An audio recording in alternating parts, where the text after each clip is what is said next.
personages stood before him.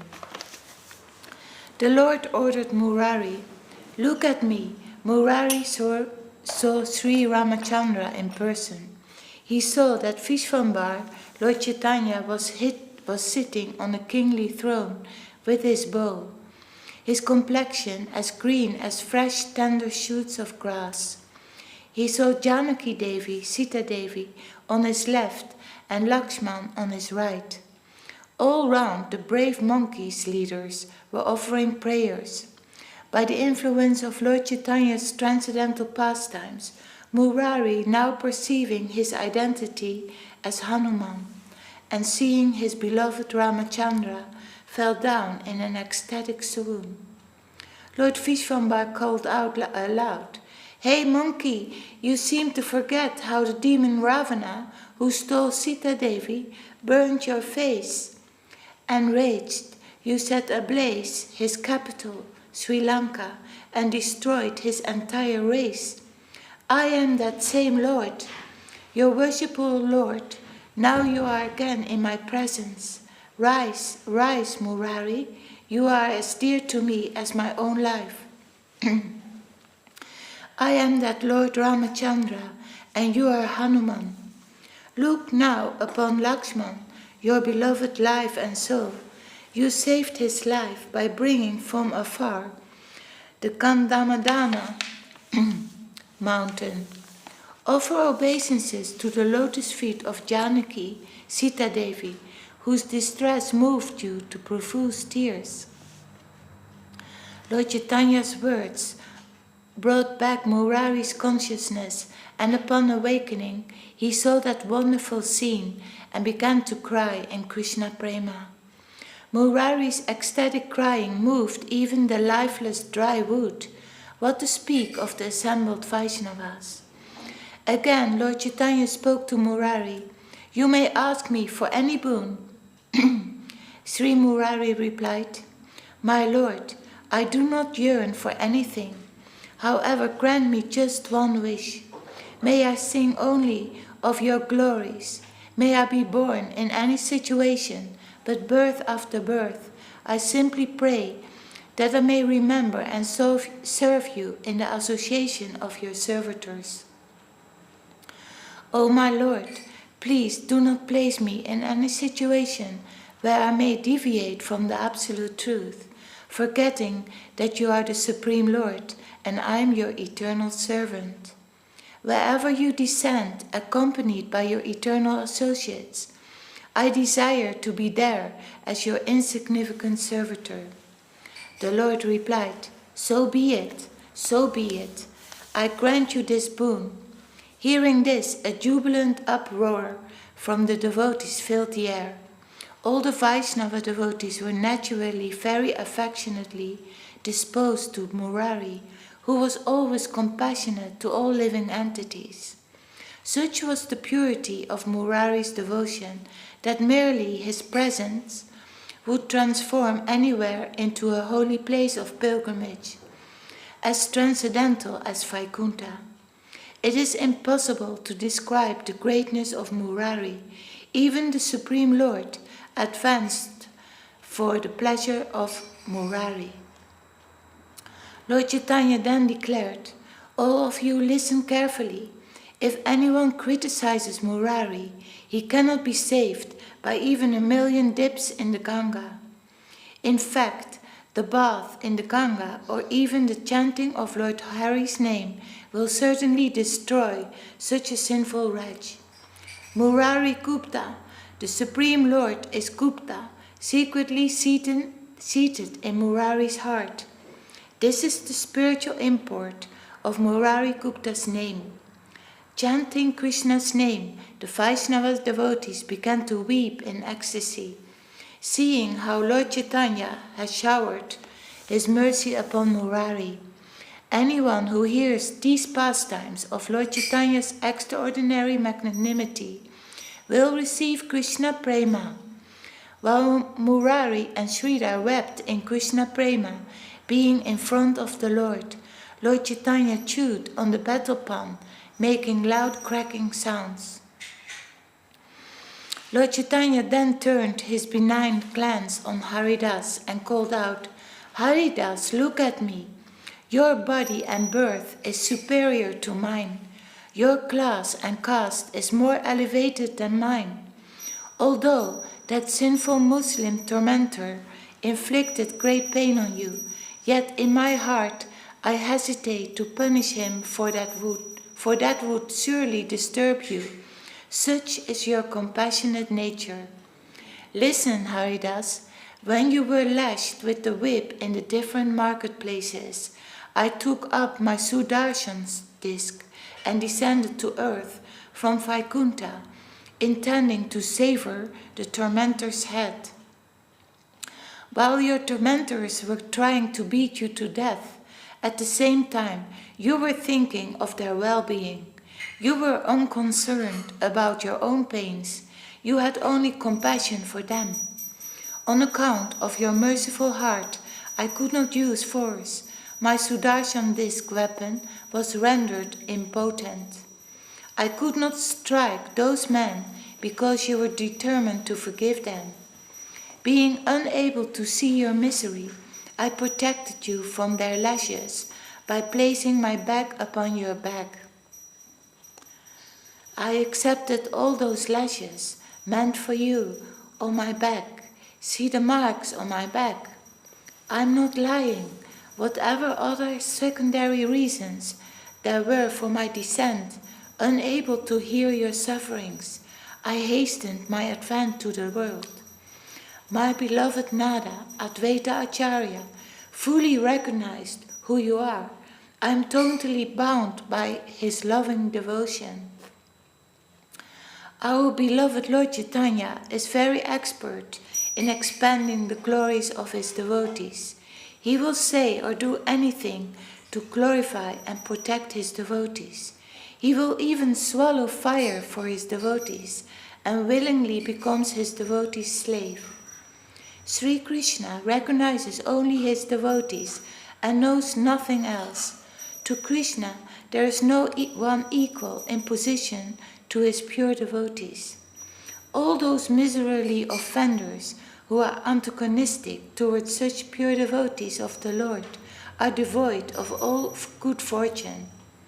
From these pastimes and the things Lord Chaitanya said to Haridas Thakur, one can see the highly elevated position of the devotees.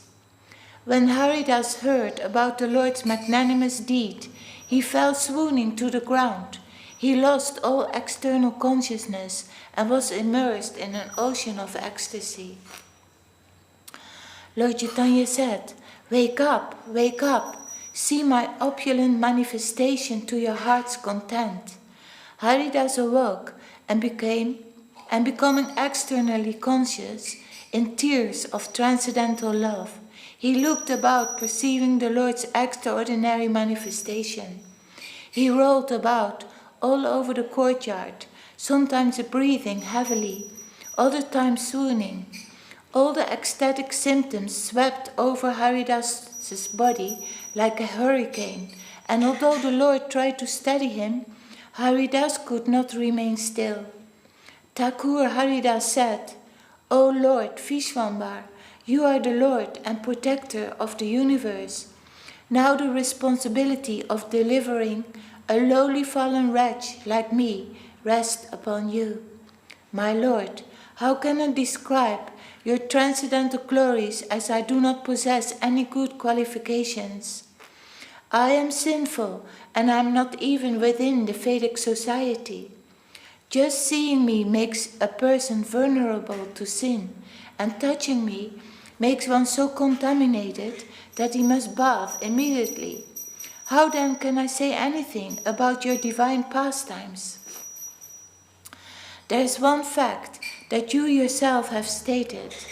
Anyone remembering your lotus feet, he as insignificant and as fallen as an insect is never forsaken by you, whereas even a mighty king falls from grace if he discards your lotus feet. I am incapable of remembering you, although I know you shelter the most impoverished soul if he simply remembers you. The evil Duryodhan and Dushashan dragged the righteous Draupadi into the palace court, wanting to disrobe her. Confronted with the danger of disgrace, she remembered you, Krishna. Thus you made her sari endlessly long by your mystic potency. Yet the evildoers could not perceive your hand in this. Once, witches surrounded by poor Parvati Devi, desirous of eating her. When Parvati remembered you, you immediately appeared, punished the witches, and saved your devotee. I am so sinful that I cannot remember such a magnanimous personality as you, O Lord. Please therefore give me shelter at your lotus feet. The demon Hiranyakasipu inflicted all varieties of treachery and brutal methods, trying to kill Prahlad by poisoning, hurling down from the mountain, throwing in a boiling cauldron of oil, etc. Yet, throughout his tribulations, Prahlad meditated upon your lotus feet and was saved from each and every calamity. In this way, you humbled many of his enemies and took away all their vitality and strength. Finally, you personally appeared due to Prahlad's meditation. Once the 5 Pandavas were in grave dilemma, fearing the wrath of Durvasa Muni, but by remembering you, you appeared personally and saved them. You calmed Yudhishthira Maharaj with your assuring words. See, I am already here. You just sit down and relax, and I will take care of Durvasa Muni and his army of disciples. Only the shred of vegetable left stuck to the side of the pot after the Pandavas had eaten was taken by Lord Krishna, relishing the thought of coming to his devotees' aid. Meanwhile, the sage and his disciples, bathing in the river, suddenly felt full in the belly, as if having just eaten a sumptuous meal. Ashamed and tearful, they fled. The miraculous benefit of remembering your lotus feet was amply demonstrated by the Pandavas in this incident. For everyone, the path of true devotion is remembrance of you. You perform your super excellent activities to rescue your devotees.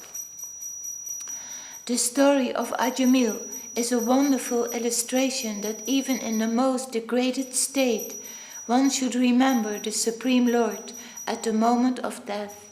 Ajamil saw the Yamadutas, messengers of death, coming to drag his soul away to the nether regions of hell.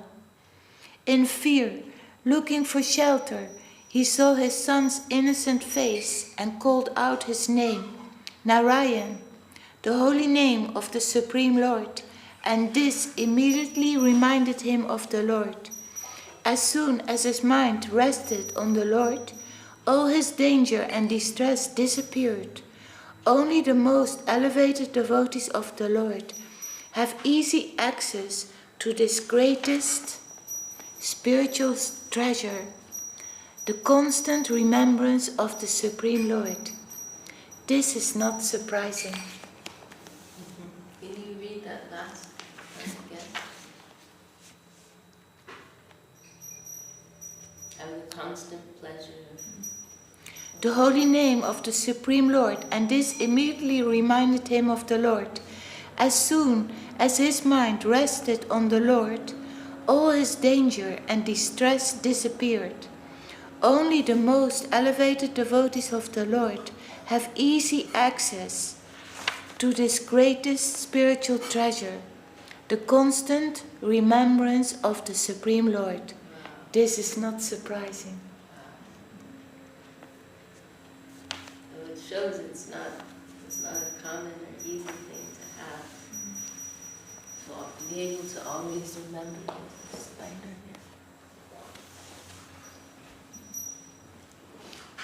Yes, that's why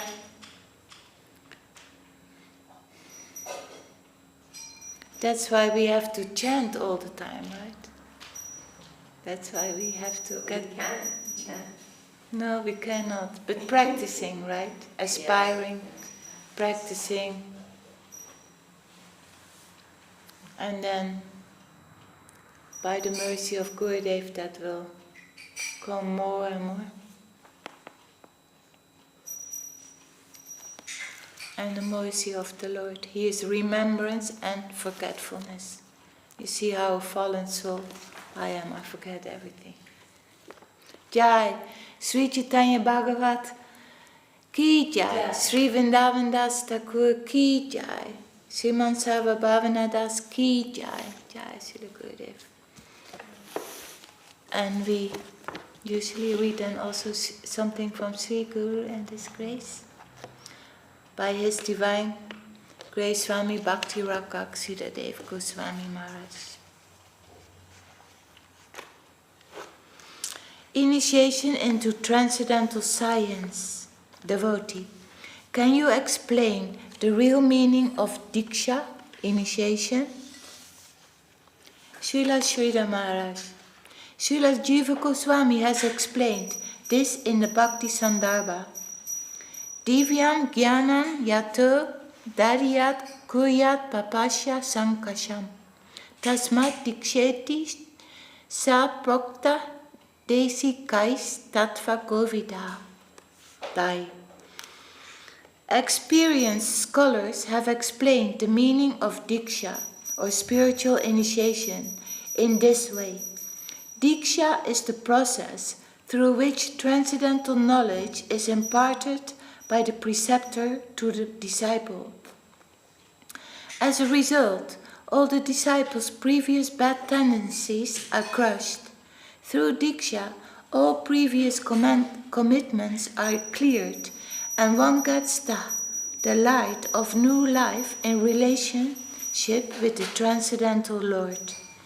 Diksha, or initiation, is a process by which we are given a noble connection with the Absolute Center, and at the same time, our previous commitments are all finished. It is an inner awakenment of life that brings divine knowledge. That wealth is there within us, but it is suppressed. Diksha means discovering one's inner wealth and getting relief from all outward obligations. With inner awakenment, the outward commitments vanish, just as when you reach home, all other arrangements you may have contracted for your comforts are all cut off, for at home you find full comfort. When we are in a foreign land, we may seek the comforts which are supplied in hotels, but when we reach home, the hotel comforts are discarded. We find no more use for them. Sometimes a miner is kidnapped from home. Later, while visiting his native place, he may stay in a hotel, but if he suddenly finds his father's house and returns home, his parents will recognize him and say, "Oh, my son, you were stolen from us when you were young. We recognize your face. I'm your mother. This is your father. Here's your sister." Then the hotel is no longer needed. In a similar way, with the inner awakenment of the soul, when we return back home, back to Godhead, we will find our comfortable home with Krishna. So, to make a connection with our real home and dispense with our outward links is known as Diksha. Mantra, the spiritual formula. Devotee. What is the difference between Siksha, or spiritual instruction, and Diksha?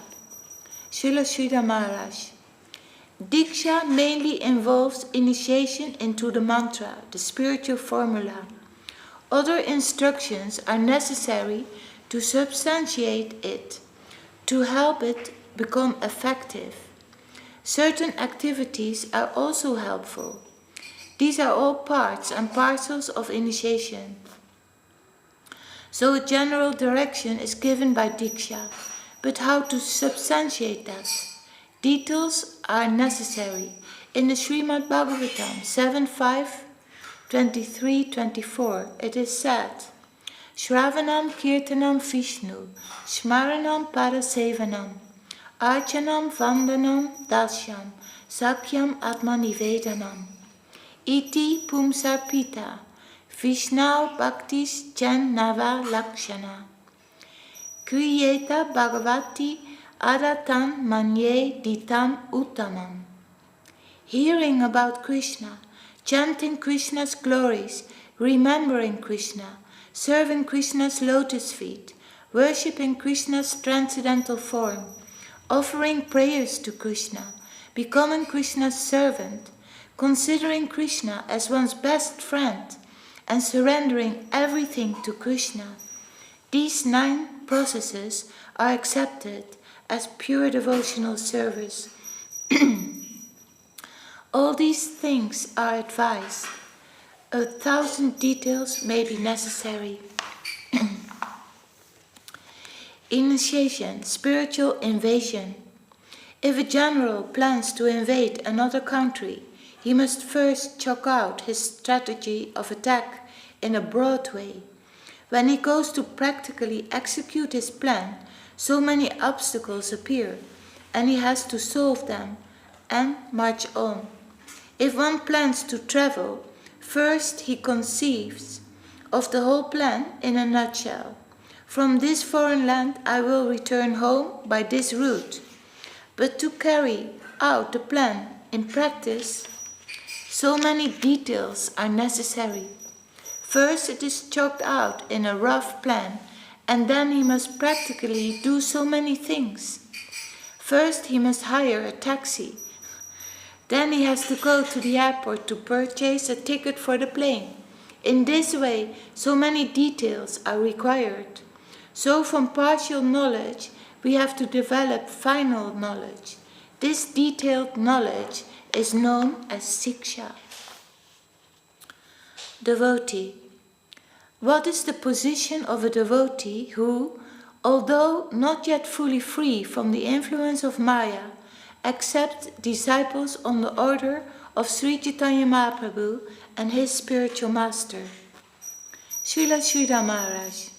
It is better that a man who begins business with small capital has a connection with a wealthier capitalist. Then he can prosper in his business.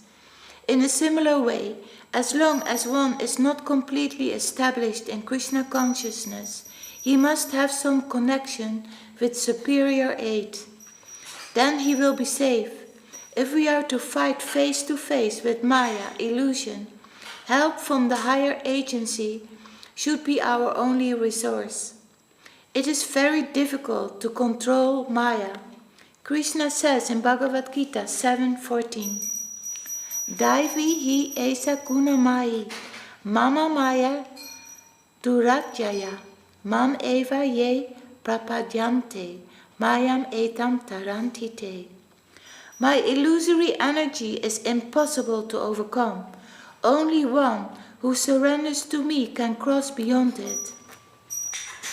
Maya dreads only Krishna, for she has her backing from him. If you attempt to cross Maya alone, it will be impossible. You must have some higher connection, and with the help of that connection, you can overcome illusion. Maya will withdraw only when she sees that you have the backing of higher potency. Alone, you cannot fight and gain victory over Maya. It is impossible, because wherever you go, you are within the boundary of Maya, illusion. It may be more or less intense, but it is all Maya. Only when you really come in touch with the plane above Maya can you fight against Maya. Only then will Maya withdraw. We must have some shelter beyond Maya from where we can fight with illusion. We are advised to take shelter of sadhus, saints, and Shastra, scriptures. Their help comes from above, and we must accept that help, from the inner core of our hearts. Accepting disciples and karma, devotee. It seems that those who accept disciples have to undergo some physical difficulty or suffering because of accepting the karma of their disciples. Sripad Maharaj. Physical difficulty should not be considered, and physical success also should not be considered of much value. One should not think that if a guru has a large number of disciples, he is great. One may voluntarily accept the responsibility of the spiritual life of so many disciples, but find that their improvement is not satisfactory. As a result, he may experience some disturbance. He may think, I have taken charge of their lives, but I am not able to give them the desired improvement in their spiritual life. That is a good symptom. The Vaishnavas have no trouble for themselves, but they are troubled for others. Paradukkha Dukhi. In his prayer to Sanatana Goswami, Srila Raghunath Das Goswami writes that Sanatana Goswami was always distressed upon seeing the distress of others. A Vaishnava has no mental trouble for himself, but he feels mental trouble when he sees the pain of others. It is difficult for a Vaishnava to tolerate. They are always sympathetic to the misery of others. This is the qualification of the intermediate devotee. He has no trouble of his own, but he is troubled by the pain of others. An intermediate devotee cannot ignore these things. The spiritual master will have to digest some of the responsibility of the bad and undesirable activities of the disciple. He has the responsibility of managing them by his instruction. When a doctor has accepted a patient and the patient is in pain, the doctor may feel some trouble in his mind. I've taken charge of this patient and I cannot remove his difficulty. In this way, he may feel some voluntarily responsibility. The spiritual master may experience different kinds of suffering in different stages. Sometimes a guru may feel, I am doing as much as I can to help this disciple. Such a guru does not take so much responsibility for his disciple. He thinks, I am doing my duty, and treats his disciples with his openness of mind. It is just as in the case of the consulting physician and the family doctor. The family doctor cannot shake off the responsibility of caring for his patients, but the doctor from outside may say, if you like, you may engage another doctor. The consulting physician is not so much earnest for the patient. He may feel, I am not perfect, I cannot make him pure immediately. Whether he improves is God's will. I can only do my best.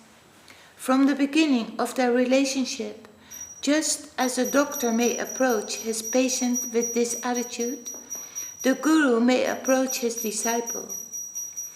The question of how much responsibility the guru takes for the disciple is a question of the attitude he takes towards his disciples in a particular cases. Devotee, does the disciple's advancement depend more on the guru or on his own efforts? How will the disciple make proper advancement in following the principles of his guru? Sripad Maharaj. That depends on the stages of realization of the disciple. Exclusive devotion must come from the disciple towards the guru. It is said in Svetasvatara Upanishad 6.23, Yasya deva para bhaktir yata devi tata kurau tasyate katita hi artha prakashante mahatmana. The key to success in spiritual life is unflinching devotee devotion to both the spiritual master and Krishna. To those great souls who have full faith in both Krishna and the spiritual master, the inner meaning of the scriptures is fully revealed. The Guru is Krishna's representative. We are in search of divinity, and so we must try to concentrate all our energy wherever we find a real connection with divinity. That is the key to success, because Krishna is all-conscious. So the response to our devotional efforts will come from Krishna according to our attentiveness to him. He is everywhere. In the conception of infinite, everywhere there is center. Nowhere is there circumference. In every point there may be the center. Prahlad Maharaj saw the center present everywhere. Hiranyakasipu asked him, "Is your God in this pillar?" Prahlad replied, "Yes, he is there." And when Hiranyakasipu demolished the pillar, Lord Nrsimhadev came out. We stop here. Sri Guru and His Grace Ki Jai. Srila Bhakti Rakak Sridharadev Goswami Maharaj Ki Jai. Jai Sri Guru. You want to add something? Huh? Pandita, you sing please.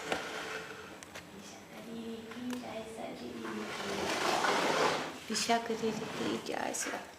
Pandita Dasi Ki Jai. Hare Raya Nama Krishna Yadavaya Nama Yadavaya Madhavaya Keshavaya Nama Gopal Govinda Shimadhusudana Giridhari Gopinath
Sri Chaitanya Saraswati Matsuri Acharya Gopal Ki Jai. Om Vishnupad Srila Bhakti Sundar Govinda Dev Goswami Maharaj Ki Jai. Om Vishnupad Srila Bhakti Rakak Srila Dev Goswami Maharaj Ki Jai. Bhagavan Srila Bhakti Siddhanta Saraswati Thakur Ki Jai. Sri Rupa Nuga Gurvaga Ki Jai. Namacharya Srila Haridas Thakur Ki Jai. Sabhashada Sri Nityananda Guru Ki Jai. Sabhashada Sri Mahabhuru Ki Jai. Sri Sri Radha Krishna Gopa Gopinath Shama Kunda Radha Kunda Giri Govardhan Ki Jai. Tulasi Maharani Ki Jai. Ganga Yamuna Chu Ki Jai. Grantaraj Srimad Bhagavatam Sri Chaitanya Charitamrita Sri Chaitanya Bhagavat Ki Jai.